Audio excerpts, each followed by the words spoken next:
Long before the world learned the tragic details of December 14th, 2025, when filmmaker Rob Reiner and his wife Michelle Singer Reiner were found dead in their home and their son Nick Reiner was charged with their deaths, there was a quieter, slower, and deeply painful story unfolding behind closed doors.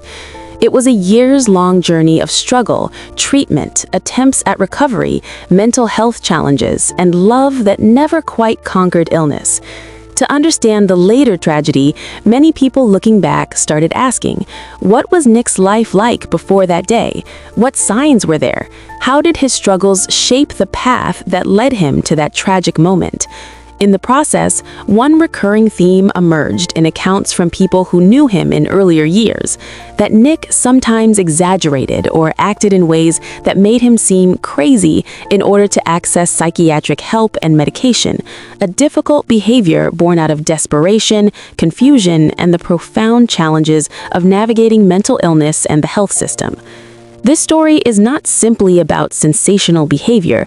It is about what can happen when someone is wrestling with addiction, serious psychiatric disorders, and a healthcare system that often feels too slow, too complex, or too hard to navigate, especially for families who feel alone, overwhelmed, and unsure where to turn. Early struggles, addiction, and mental health. Nick Reiner's struggles with addiction and mental health were not secret in the years before his parents' deaths. He publicly discussed his battles with drugs and alcohol more than a decade ago and acknowledged a lifelong fight that included dozens of treatment attempts and repeated rehabs. Reports say he once went to rehab 18 times before age 30, and that he experienced periods of homelessness when he was unable to stay in structured programs or maintain sobriety. Long before the tragedy that took his parents' lives, Nick was entangled in a painful cycle familiar to many who live with dual diagnoses, co-occurring addiction and mental illness. Part of the reason this cycle was so difficult for Nick and his family was because of how mental illness and addiction interact with one another. When someone has a serious psychiatric condition like schizophrenia or schizoaffective disorder, a diagnosis attributed to Nick and multiple reports, it means their brain's chemistry and ability to interpret reality are affected in profound ways. Symptoms can include hallucinations, delusional thinking, disorganized thoughts, and mood instability. And when addiction enters the picture, those symptoms can become even more intense and unpredictable. Treating either condition alone is challenging. Treating both together is one of the most complex tasks in psychiatry. In 2020, a judge placed Nick under a year-long mental health conservatorship, a legal mechanism used in California when someone is judged unable to care for their own health and safety due to mental illness. This conservatorship allowed involuntary treatment, meaning Nick could be taken to hospitals and given care even if he did not agree, in order to protect him. For many families, this kind of court-ordered involvement feels like a last resort, a sign that all other attempts at voluntary treatment have failed. While the conservatorship lasted only a year, it showed how severe Nick's struggles had become and how early his challenges with mental health had been recognized by professionals. Acting out to get help, a painful strategy.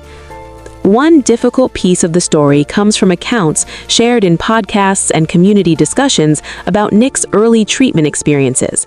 According to some people familiar with his time in treatment programs when he was a teenager, there were instances where Nick seemed to exaggerate or act out in dramatic ways, including throwing objects or behaving in shocking ways in order to convince professionals that he needed medication and care, behavior described as making himself look crazy.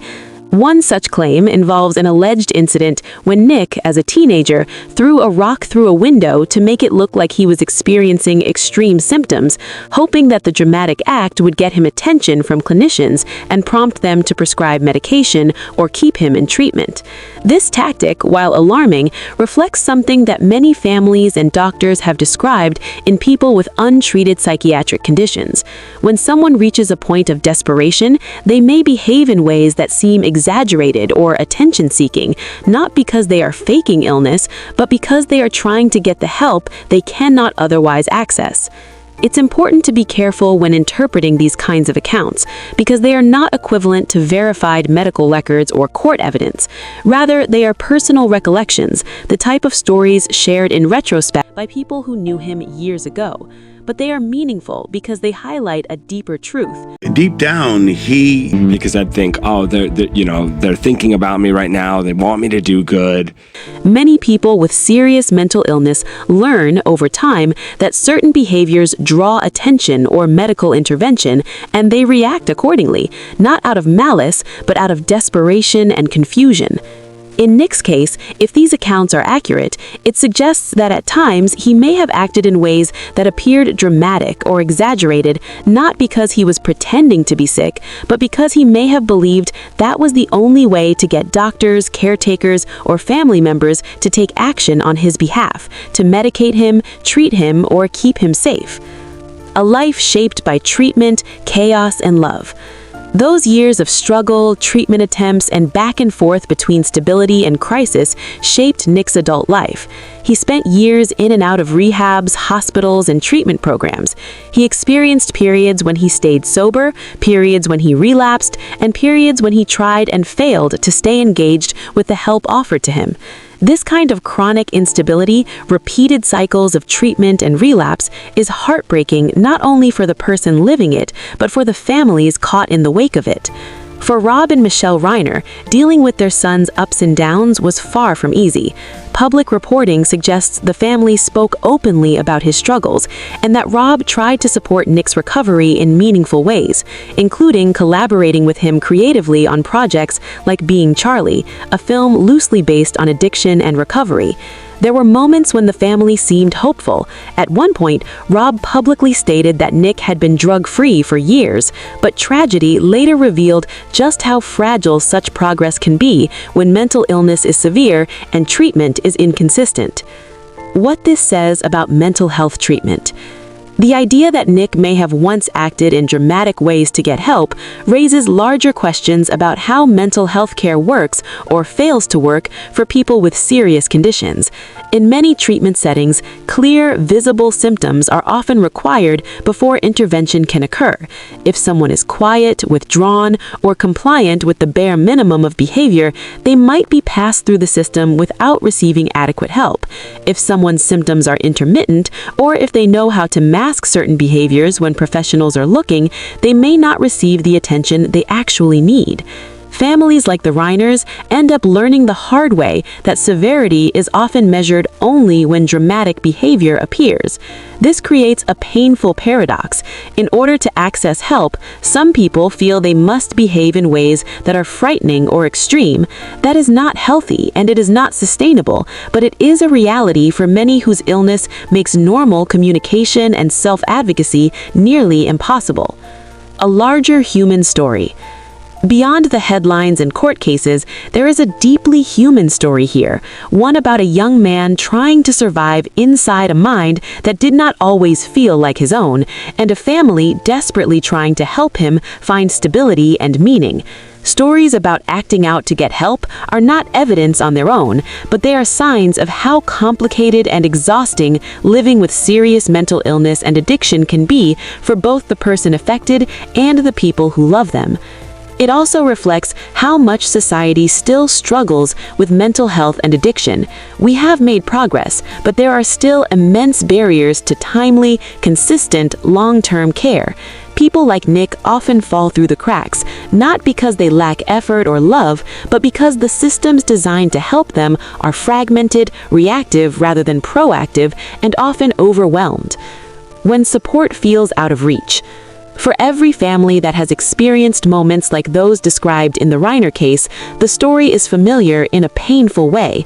A son acting in ways that are misunderstood, a parent trying to advocate for care, professionals trying to balance autonomy with safety, and a system too slow to respond to a human life in crisis. When dramatic behavior becomes the only way to be taken seriously, it speaks to a breakdown in communication and a breakdown in the supports that are supposed to protect vulnerable people. Whether someone like Nick was pretending or not is less important than the truth that emerges from these accounts. He was in pain, he was confused, and he did not have the stable, consistent care that could have made a difference in the trajectory of his life. The behaviors might have seemed dramatic, but they were cries for help from someone who did not know any other way to make his suffering visible. A heartfelt reminder. In the end, this story is not about judgment. It is about understanding how difficult it can be to live with serious mental illness and addiction, especially when the world doesn't see the internal battle until it becomes external and disruptive. It's a reminder that behind every dramatic headline are years of struggles, failures, attempts at treatment, moments of hope, and moments of despair. For families living with similar struggles, parents of adult children with psychiatric illness, addiction, or both, the Reiner story echoes a frightening reality. Love is not always enough, and access to care can feel impossibly distant until it's too late. But it also offers a powerful insight into the human need to be heard, to be helped, and to survive, even when the systems around us make the path to healing feel unclear.